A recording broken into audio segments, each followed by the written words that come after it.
What is it that gamers love most on this planet? Is it their racing gaming chairs? Is it their sugary mystery juice of many flavors, the dew? Is it throwing their entire wallet every summer at Steam to buy more games that they'll probably never get to? Or perhaps it's sweating, baby! And no, I'm not talking about video games here. Work it, honey. Get the glutes in gear. Now that I got that out of my system, it's not so uncommon that nowadays you see video games and exercise can go hand in hand. And while I think the Wii was definitely the height of its novelty, it was not Nintendo's beginning in gaming/exercise products. Nintendo and promoting exercise goes back further than that. With the NES, you had the Zapper and the Power Glove if you wanted to make an argument for those, but more importantly, you had the Power Pad. And heck, even the Famicom had a whole inflatable bike. But when the Super Nintendo had arrived, something truly out of this world came out of it. You had the SNES Exercise Bicycle, or the SNESicle, as I'm calling it. And it definitely was one of the most unique gaming peripherals out there. It's a professional quality piece of fitness equipment that even a beginner can use and enjoy.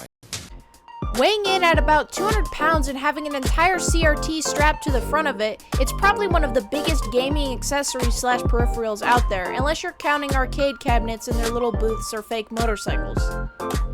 And for its time, it was pretty unlike anything we had seen in the fitness game market. It had apps that track progress similar to Wii Fit, and Nintendo partnered with Life Fitness to make it, a fairly well-known exercise equipment manufacturer.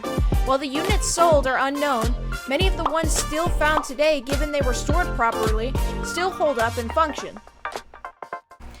And you may be wondering, why make a whole dedicated piece of equipment just a gaming exercise? In the 90s, two industries were booming, and that was fitness and gaming.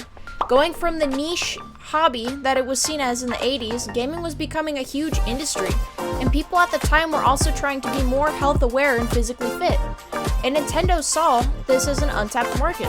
They wanted to make exercise, which could be seen as boring and tedious by some, more fun and exciting to appeal through people via video games. It was even featured in Nintendo Power, in the same issue that had the Virtual Boy development progress. And we as gamers wonder why Nintendo plays it so safe today. If not for such a hefty price tag up front, this probably would have been a very enticing way for parents to get their kids to get some more exercise, especially if they were really into gaming. At $800 and only 2 games supporting this Nintendo life cycle, it's easy to see why it didn't sell a ton of units or even take off that much. If you get bored exercising, if you're one of those people who can never find the time and are always watching the clock while you're working out, the Exertainment system was created for you. I think the best part of all this is that there was actually clones created after it. There were exercise bikes for the PS1, PS2, and Atari even had the idea before Nintendo way back in the 80s with the Puffer Cycle, although it never saw the light of day due to Atari's bankruptcy. A Puffer Cycle? What a name.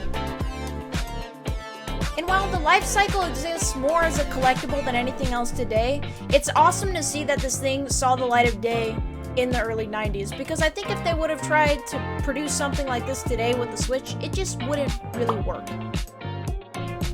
While it's hard to say whether there would be a market today, it's nice to see Nintendo has always been willing to do something risky and maybe slightly silly to get people to exercise who love video games.